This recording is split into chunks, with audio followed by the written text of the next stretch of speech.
Hey everyone, this is Maddie. Welcome back. I'm thrilled to share some amazing facts with you today about one of nature's best singers, the nightingale. Let's dive in.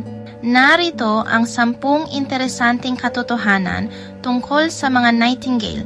Una, kilala ang mga nightingale sa kanilang magagandang awit. Ginagamit ng mga makata at manunulat ng kanta ang awit ng nightingale upang ilarawan ang pag-ibig at kalungkutan. Maiisip mo ba kung gaano kaganda yon? Pangalawa, ang mga lalaking nightingale ay umaawit ng mas mataas at mas magagandang awit kaysa sa mga babae. Ginagamit nila ang kanilang mga awit upang akitin ang mga babaeng nightingale at protektahan ang kanilang mga tahanan.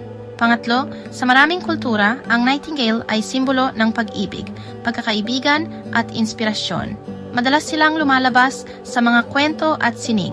Astig, di ba? Pang-apat, ang mga nightingale ay mga migratoryong ibon.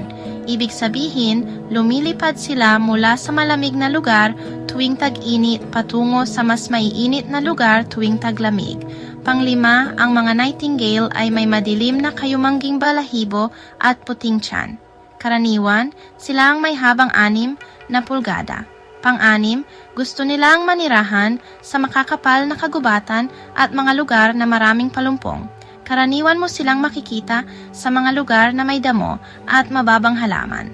Pang-7, ang mga nightingale ay omnivores. Ibig sabihin, kumakain sila ng mga insekto, prutas at buto. Pang-8, ang awit ng nightingale ay may maraming iba't ibang nota at ritmo, kaya nilang gumawa ng hanggang 200 iba't ibang tunog. Pang-9, sa kasamang palad, ang ilang nightingale ay nanganganib na mawala. Ito ay dahil sa pagkasira ng kanilang mga tahanan at dahil sa mga pestisidyo. At panghuli, mahalaga ang mga nightingale sa ekosistema.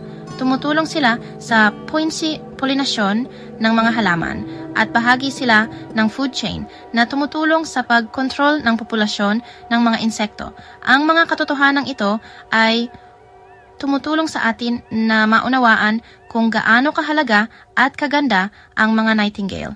If you love this video, make sure to hit that like button and subscribe for more awesome facts. See you next time.